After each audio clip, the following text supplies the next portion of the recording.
佢點樣煩你啊？即係去每一個地方都要問啊，咁其實係嚟都要做咩㗎？中女一定要飲暖水，你嘅暖水壺都可以裝一杯 whisky。我係 Bonnie，我係 Crystal，我哋係暖水壺的威士忌。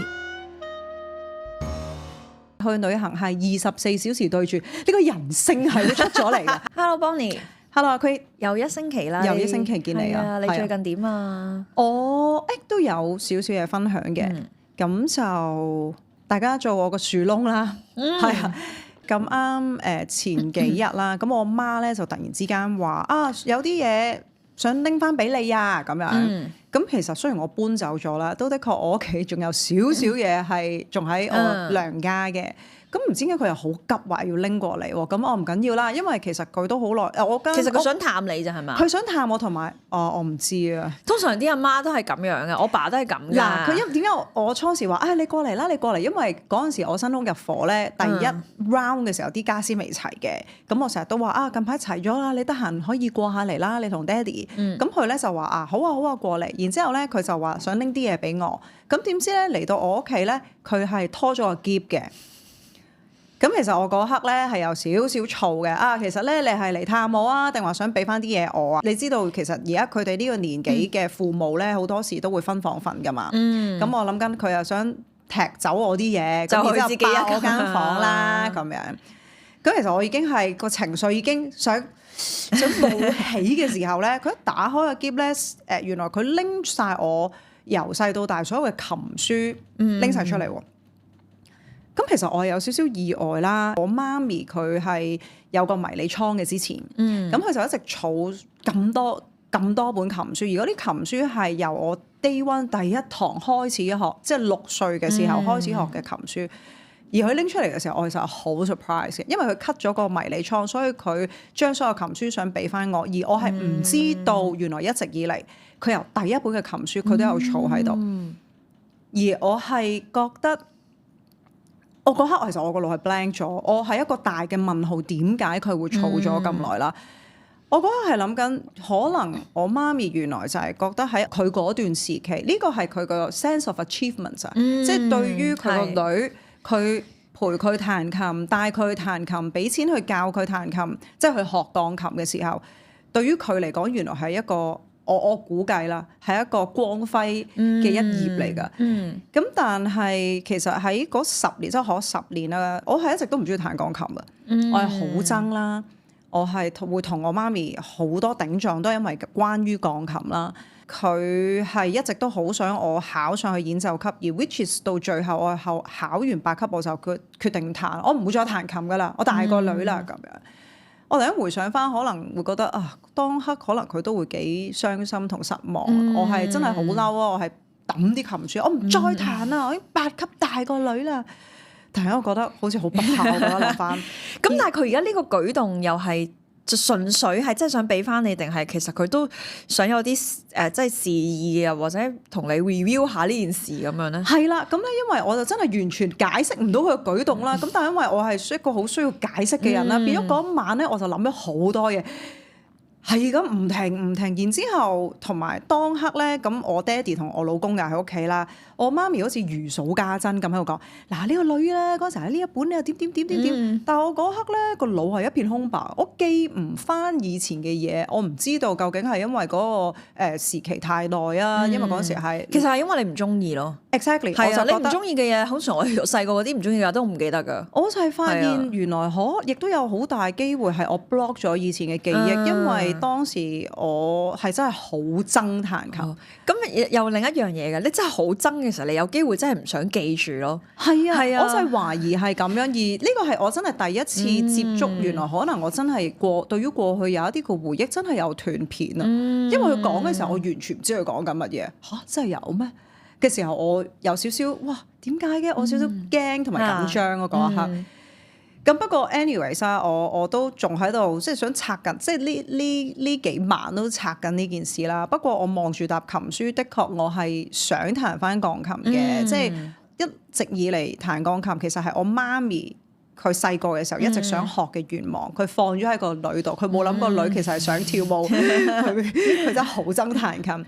但係我係有少少可能想練翻彈翻俾媽咪聽啦，即係都報答佢養育之恩。因為你未發生呢件事嘅之前，你都有同我提過你整穿大甲嘅原因係因為有少少想彈翻鋼琴嘅。係啊，你有提起過你想彈翻琴㗎嘛？都好似係唔知上個禮拜講開，我哋自己傾偈都有講開。係啊，係啊，咁好似係個 calling 咁樣咯。好似係好似要彈翻個學翻鋼琴咁樣咯，感覺上係咯。哇，好得意啊！我完全唔知道原來自己會 go through 咗一個咁樣嘅即係嗰啲叫咩啊？想法同埋一個係咯一個咁樣嘅 process 咯。我係暫時係對我嚟講幾新鮮嘅。因為咧，我以前細個我都要學琴嘅，但係咧我都唔中意嘅。但係我嗰個唔中意純粹係嚟自因為我知道鋼琴係同我即係因為我表姐有學，所以我去學咯。即係好似係要追趕一啲 standard 而做嘅嘢咯。但係我好彩係我媽都會帶我去 choir，which is 係我中意，即係唱歌係我中意嘅嘢。然後又唔係同我表姐比較，因為我表姐係唔中意唱歌嘅。咁所以就因為我冇兄弟姊妹嘛，即係我同你都係獨生女，所以我唯一喺我同輩比較嘅人裏邊就係得我表姐。咁所以佢唔中意唱歌，咁就我中意唱歌就變咗 choir 就係我覺得我都你嘅出口係我嘅出口咯，我開心嘅嘢咁樣咯。好恐怖啊！其實我係有啲過去嘅回憶，因為咧即係都好感謝我屋企人俾咁多錢去學鋼琴，因為我大個咗先知道原來都真係唔平㗎喎。其實我係喺 under 葉氏嘅嗰家人即係佢哋係我師傅喺度學琴啦。咁 which is 其實佢哋都好出名好勁啦。而好彩咧，其實我個老師咧已經係最 mild。總之我每一次入到去，我都聽到有人係鬧緊啲細路仔啊，係好恐怖啦。有時候我聽到見到啲細路仔個個喺度喊啊，又手震啊，我都好驚。我淨除咗呢個記憶之外，我就冇其他記憶啦。其實咁樣聽你屋企人咧，即係由我哋一齊做節目開始聽你屋企人啦，你係富養嘅喎。你呢個生命裏邊，即係你個細個係屋企係富養你嘅喎，真係。如果你咁講，都我認嘅，佢哋係俾好多資源同 expectation 我唔係講緊你屋企好有錢啊，即係縱壞你嗰種。係啦，佢願意俾好多好好嘅嘢你去學。我覺得呢個都係好即係幸運咯，我覺得係，所以都會撫養到你而家呢個氣質咯。但係咧變咗。當我每一次我感謝我父母嘅時候，然之後當我回想翻，其實佢哋好想我係做一啲高薪厚職，而我點知你而家喺度跳舞？我想講，我到而家嗰一刻，我係約咗佢哋去食晚飯，我仲記得係味千拉麵，唔知點解我父母坐我對面，我坐喺呢度，直接同佢講話，我決定畢咗業之後跳舞。嗰餐飯真係靜到咧太空啊！呢個回憶好深刻，因為我冇得到應有嘅回應，而且我見到其實佢哋好失望。係啊，但係冇啊，而家都好好啊，佢哋 OK 咯。但係即係當然都要即係中間要經歷，係啊，唔同嘅經歷啦。或者佢哋都要從一種佢哋 expect 你嘅成長之後嘅你。都要去學習去調整咯，冇錯，係啊，咁你又好努力咁去做好，我覺得都係一件好事嚟嘅。大家其實都會好想父母為自己驕傲，因為父母都好想仔女同啲師奶講，哇，我個女係啊，而家都可以啊，我個女學翻琴啊，係啊，我個女選美㗎，我想講我媽成日 cap 我 IG 嗰啲廣告，同嗰啲親戚講，我個女有拍廣告，唔係嗰啲廣告啊嘛，真係，但係都好好笑嘅，好笑係咪？好開心嘅，即係嗰樣嘢一樣啫嘛。即係以前，如果 old school 啲嘅年代，就係我公公婆婆會剪我啲你啲報紙咯，係咪啊？會剪我啲報紙落嚟啦。咁我爸就唔做呢啲嘢嘅，但係我公公婆婆會好，即係會見到報紙一有就會剪落嚟，因為佢哋唔會睇，即係唔會睇好多電視噶嘛。即係老人家都係可能睇下報紙咁樣樣，咁都係好 sweet 嘅。即係孫女係啊！而家喺我婆婆屋企都會黐住我，真係嗱味千拉麵咯，就係出嚟嗰個廣告嗰個樣咯，好搞笑啊！係啊，即係你好似覺得我當刻就唔覺得自己做咗啲乜嘅，但係可能喺家人嘅眼中，佢覺得哇，你已經做咗好多嘢，所以你嗰啲廣告其實可能喺你阿媽眼中就哇好叻啊，幾時又再點樣可以再揾得翻啊？好靚我拍得，但係有時好尷尬，佢會 screen cap 咗 send 去嗰啲親戚嗰啲 group 嗰度咧，好尷尬。唔好講咁多，撳咗個優惠碼先，係啊，睇晒成條 reels 先，有冇 save 低啊？冇錯 share 俾人啦 ，download 翻個 IG 先啦。Anyway，好，我哋今日嘅 topic 咧就係講講呢個閨蜜旅行啊。你有冇試過閨蜜旅行啊？閨蜜旅行我哋嗰次去台北算唔算啊？係我哋閨蜜旅行，你唔認我係啊閨蜜嗰個係，但係個重點就係你有冇試過閨蜜旅行，然之後就炒冇錯，就唔可以做翻朋友。我有嘅嗰個閨蜜係應該咁講係一班朋友咯，我以為係好朋友，但係最後去完旅行就炒咗咯。有試過嚇？點樣為之明明覺得係好朋友，然後因為一個旅行而覺得唔係好朋友啊？試過2次嘅。我20幾歲嘅時候啦，就跳舞嘅時候，有時候會去美國 training 嘅。第一次去冇嘢，第二次去冇嘢，唔知點解第三次唔知佢性情大變，或者喺人生裏邊唔知遇咗啲乜嘢啦，突然之間變得好自私啊個人。我哋去美國，你知成日都要揸車，要坐好長途啦。咁揸車嗰2位，咁當然就係會負責揸車同埋坐副駕啦。咁你都要有時候都要讓俾佢舒服啲啦。係。我哋坐後邊都係3個人啦，咁其實坐中間一定係最唔舒服噶嘛。咁大家應該識醒水輪流啦嘛。係啊，次次爭窗口位嘅，即係點搞啊？即係唔得喎，好自私咯。或者可能5個女仔跳完舞真係會好攰，大家輪流係1、2、3、4、5沖涼。無啦啦我今次會沖得好快入咗去，哇！咁唔使排隊，即係唔使定個數目字啦。咁開頭我都快啦，不如你慢慢都俾我先啦。即係唔知點解突然之間變得好自私啊個人。我覺得咧，有時閨蜜咧去旅行，或者可能因為你已經去咗第1次、第2次、第3次咁樣啦。我覺得係因為大家越嚟越 close 咧，大家真性情係啊，大家又嗱，你又可以當係真性情，亦都可以係其實。我 take it for granted 嘅朋友嘅付出咯，即係你係我 friend 啊嘛，你就應該要咁要讓我啦，咁所以有時就會有呢啲狀況出現，所以到最後就唔同佢 friend 咯，因為我係唔會讓你嘅，尤其是你知我係一個好公平嗰啲人啦，即係講好咗係咁就係咁啦嘛，咁係咯，唔得咯。我自己咧就 touch wood 啊，我真係冇試過同閨蜜去完旅行係大吵嘅，但係咧。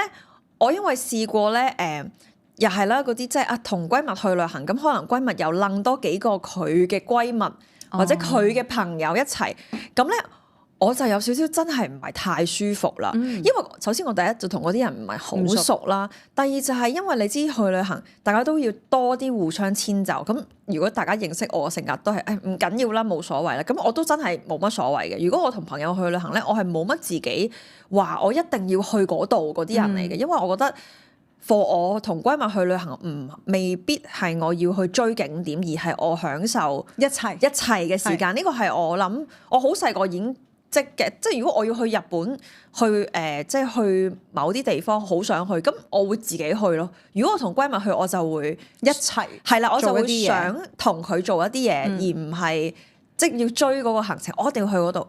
咁但係咧，有啲人咧係真係令到我覺得，哇！我都真係要行開一下先啊，真係頂唔順，即係好煩咯。簡單講句，佢點樣煩你啊？即係去每一個地方都要問啊，咁其實係你都要做咩㗎？究竟係點㗎？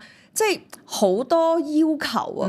即係食餐飯都要諗好唔好食啊？係咪真係 search 過 OK 㗎？咁咧，我係有少少，因為調翻轉我個人咧冇乜所謂啊嘛。我原來對住啲太有所謂嘅人咧，我係有少少頂唔順嘅。我覺得咧，一個正確嘅 NPC 啊，即係如果一個旅行，即係如果個旅行你係之前係冇 plan 嘅咧，一個正確嘅 NPC， 首先你就要俾情緒價值啦，即係哎呀辛苦晒啊，呢度好好啊。如果我坦白講咧，如果例如去美國啦，隔離嗰個要揸車咧，我係唔會瞓嘅，即係我會盡量同佢傾偈啦。即係就算我唔係好識睇地圖，亂講係咪呢度轉啊？咁樣梗係唔係啦，係越幫越忙，傾下偈。但係其實咁樣係好㗎。係啊，我一個即係個 NPC 應該要咁啦，帶情緒歡樂啦。之後就讚下大家辛苦晒你哋啊，即係禮貌地啦。咁就好停啦，就夠啦。係人哋去邊就唔好講咁多嘢，因為喺 research 過程你冇 input 啊嘛。係啊，即係如果你話我已經 plan 好咗啲嘢，你有你嘅主見，咁你咪提出咯。但係如果你去到先至係 complain 嘅話咧，飲咩咖啡咁樣咁特別啊？排咗2個鐘喎，我真係有少少，我頂唔順啦，我冇行過去啊，我想自己去睇展覽，你哋玩啦，我好煩啊呢個人，即係我真係有少少頂唔順。咁但係好彩 touch wood 就係我身邊。即係我嘅閨蜜或者同得我去旅行，或者我揀選佢哋成為我嘅旅伴嘅話嘅人咧，通常好少都係咁樣嘅。最多就係可能有啲會直情係過分依賴，即係嗱好得意嘅。譬如有啲係我知道佢已經好 well plan 嘅啦，咁我就唔使諗啦，我就好似你咁俾情緒價值，哇好正啊，辛苦曬你啊，好食啊，好開心啊，哇咁都俾你揾到嘅，咁樣即係我係呢啲。係啊，但係如果譬如有啲咧調翻轉，可能有啲我啲朋友咧，佢哋係冇乜所謂嘅，佢哋同我嘅目標都係一致，就係我最緊要係同朋友旅行，去邊度都得嘅，泰國冇嘢做都得嘅，喺間 cafe 起日都得嘅，總之我哋一齊就得啦。我都有呢啲朋友，咁呢啲朋友咧就調翻轉就係我去 plan 啦，即係我就要去揸主意啦。雖然佢哋看似冇乜所謂，咁但係都唔想嘥咗大家嚟咗一個地方新嘅地方嘅時間，咁我就會突然之間嗰啲叫咩？即係組織能力突然間提升咗。好，我哋嚟呢個鐘數咧，我哋可以 hea 3個鐘，hea 到6點都得㗎。跟住我哋就夜晚去食啲乜啦？你食唔食呢間？我仲有第二啲選擇，即係我就會咁樣咯。我都一個幾彈性嘅旅伴。其實我都彈性嘅，即係如果佢哋唔想 plan 嘅，我唔介意企出嚟 plan。但係當有人想 plan 咧，咁我又會縮翻頭，即係我 OK。即係同埋我都唔介意照顧人嘅，即係我其實坦白講，我都唔係好介意有人有公主病，我可以照顧你。但係你唔可以有自私病咯，即係你唔可以淨係諗自己咯，有分別啊！即係你公主病就係你想我照顧你，咁你又覺得唔想行嘅，咁你想搭的士 OK，咁你俾啦，咪就一齊夾啦，即係 OK 嘅。即係如果你係公主咁照顧你，我幫你睇 GPS 冇問題，係啦。咁但係自私嘅人就係。所有就諗自己咯，我食呢間餐廳，明知冇人食內臟嘅，我就係要食呢間，即係總係有啲咁樣嘅人。但係即係你會遇到啲咁嘅，我真係好 touch。應該講呢一啲人咧，已經喺我20歲篩走晒啦。即係現在嘅我咧，就已經冇呢啲人啦。但係我過往嘅經歷咧，就有出現過呢啲咁樣嘅人嘅。咁但係冇啊，劈走晒。我而家仲要同呢啲人去旅行啊，大佬你俾錢我。因為我覺得去旅行咧。即係同你真係好所謂，你大家而家可以好多好 close 嘅朋友啦。但係我成日都覺得真係去咗旅行咧，你先可以證明到你哋嘅友誼係好深厚。因為旅行就係你真係24小時都要對住你，無論佢咩狀況，你都要。我坦白講，我就係覺得我要接住呢啲人咯，係啊。而我有咩狀況，你都要 suppose 接住我咯，係啊。所以我覺得能夠可以去到旅行，即或者而家都仲會俾我揀選做旅伴嘅朋友，我覺得都真係好 friend 咯。因為好多時我哋平時同人做朋友，你淨係同佢個人品做朋友嘛，即係你確認下佢人品 OK，即係話平時做嘢待人接物，所有嘅嘢都好 OK 咁，你覺得佢一個好嘅朋友。但係好似你頭先咁講，你去旅行係24小時對住，呢個人性係會出咗嚟嘅。好多時個人性係贏咗，冇錯。點解排隊排咁耐㗎？咁即係點啊？即係但係我哋而家呢個年紀咧，嗰啲人係人品，終於去到人性出咗之後，佢嘅人品都可以贏翻嘅就係佢幾嬲都好，幾燥幾熱都好，唔緊要，大家唔好怪大家。我哋有啲咩可以做得令到大家舒服啲？係啊，有冇風扇買杯凍嘢飲？即係而家嘅朋友可以咯，但係以前係全部人性贏晒，鬧你啊、投訴啊，即係會係咁樣咯。大個咗我哋係啊。咁你最差唔好講話最後嗌交，咁你最差遇過即係閨蜜有啊？最好嘅啊，呢個真係好爆！我相信應該冇乜觀眾或者暫時遇到嘅，我都係比較少有遇到呢一個。你真係好勁啊！呢一個我真係當佢係好朋友嚟嘅。咁我哋就係都係一 group 人去旅行啦。咁佢就話會遲1日嚟。咁 OK 唔緊要嘅。咁我哋咪第一日我哋就我同3個朋友去咗玩先啦。因為遲嚟，佢話佢自己搞掂自己間房。咁我哋3個人咧就一間房。咁都唔知點解嘅，點解唔意義？但係 anyway 冇過問，因為嗰陣時都開始大個噶啦。然之後去到我哋就話不如第二日去到食飯等啦。咁我哋就去到餐廳食飯嘅時候，佢帶多咗一個人嚟。佢帶多咗一個小三嚟喎。嚇！咁佢係咪自己？佢首先第一佢冇同我哋講。係咯，你冇問過究竟我哋想唔想同佢去旅行？第二就係你冇問過我哋做咗幫兇，哦，我係好嬲我明啦，因為佢就可以同佢證人講，係係啊同你哋，但係又係咁影住我哋咯。其實每一即你咪好嬲啊！其實我係嬲到，但係你嗰刻大家坐低晒，咁你可以點啊？好誇張啊！呢單嘢好嬲，好犀利啊！呢個諗得出咁樣做嘅人，而同埋又做得出，係啊，係真係你仲要勁喎 expect 我哋幫你講大話，再講下呢個黑白分明嘅人，你明唔明？我係忍得幾辛苦。咁同埋坦白講，小三都係我唔係即係嗰種無辜啊！你冇可能佢坐低你又話唉邊個嚟㗎？即係你我明都佢都未必會即係冇 expect 過會係咁樣。係啦，咁佢都係一個新嘅朋友，大家去旅行你都只可以 welcome 佢啊！食咩啊？你想食唔食辣㗎？你咪即係 exactly 呢個面後面先，大佬係啊，即係點啊？即係你可以點咧？你都只可以招呼佢，因為佢都真係一個人客。係冇啊，嗰個 trip 就係咁咯。咁佢又成日喺度影住我哋。咁 obvious 又 send 俾佢嘅伴侶就係淨係話同我哋去旅行啦。其實之後基本上冇啊，冇 friend 做。咁你有冇 conference 咧？即係有講咧？其實你咁樣真係唔得噶喎，或者你咁樣其實係咪利用緊我哋啊？我覺得太明顯啦。嗱，不過咧，我個人個性格係我唔係太 OK 咁樣講，即係都唔係嘅一時事啦。但係呢一個我成日嬲到咧，我自己 cut off 咗，因即係唔為需要溝通啦。唔需要溝通，同埋最我覺得最唔舒服嘅係我都識佢個伴侶啊。啊，其實已經我成個死貓食咗啦，係啊，我唔想喺度牽涉其他人嘅因果關係啊，即係變咗嗰次旅行你想鋪啲咩，我唔出聲，我唔會督爆你，但係冇下次，我亦都唔我同你緣盡啦，因為我冇諗過你真係會做啲咁嘅嘢，你又覺得 expect 我會包容到你咁樣，好大好誇張啊！呢件事，係啊呢個真係我聽過最絕過分，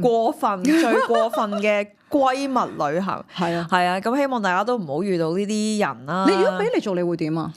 我諗佢嚟到，我諗我會扮啊邊個嚟㗎？即係我會做嗰啲最即係最扮蠢嗰啲咯。佢叫車銀優啊，係啊，我會如果我咧真係我試過好大膽，我真係會講人哋點解？咦點你即係我會問佢點解你唔同阿邊個嚟咯？即係唔點解阿正人唔喺度？大膽啊！係啊，咁你知我呢啲樣咧，好似冇乜殺傷力咁啊嘛。即係我又唔會好惡嘅，即係我又好似無辜咁樣問咧，就插你一刀噶啦。因為我覺得我一定會覺得好怪咯。但係你我嗰刻咧，我好想問，但係我嗰刻應該有少少嬲到衝昏頭腦啊！唔係你個樣問唔到㗎，你個樣咧一問就會大家起降。所以我只可以問食乜嘢啊？肚唔肚餓啊？搭出嚟機場攰唔攰啊？唔係，咁我又未至於可能正面嘅，但係我會真係會同當事人即係。咦啊？邊個唔嚟嘅？係啊，我會同嗰朋友講，點解你唔叫佢嚟嘅？咁係啊，我會咯，同個咁我唔識嘅人嚟嘅咁樣。咁你之後係咪都會問翻佢？會啊！搞咩啊你？會啊！其實我唔記得咗有冇問佢啦，可能有，但係因為呢件事都好多年前，即係因為我即係呢個朋友都其實應該咁講，其實可能佢有苦衷啊，係嘛？其實到最可能我有同佢溝通，但係 anyways 其實去到最後咧，佢個證人發現咗，其實佢證人都有嬲我哋，因為佢覺得我哋冇講，但係個問題係我真係好難去介入你哋呢件事啊！呢個 topic 真係可以開一集。究竟你見到你個朋友咁樣，你講唔講？呢個真係好難啊！好難。我諗我10次有9次都真係唔夠膽，唔知點講。或者我只能夠做啲暗示性嘅嘢，我有輕暗示，咁但係好難嘅，即係可能其實佢一早知咧。係啊，如果佢扮唔知，你直接同佢講，其實真係打爛個碗。係啊，最衰嗰啲劇情多數都係原來到最後佢哋兩個冇事。冇錯，然後你咧就無啦啦喺度報槍啊條友，係啊，跟住佢兩個 friend 都冇晒，係之後就冇 friend 做，哎呀呢啲真係好煩啊！好啦，希望大家小心選擇你嘅旅伴啦。係啊，好，下個禮拜再見。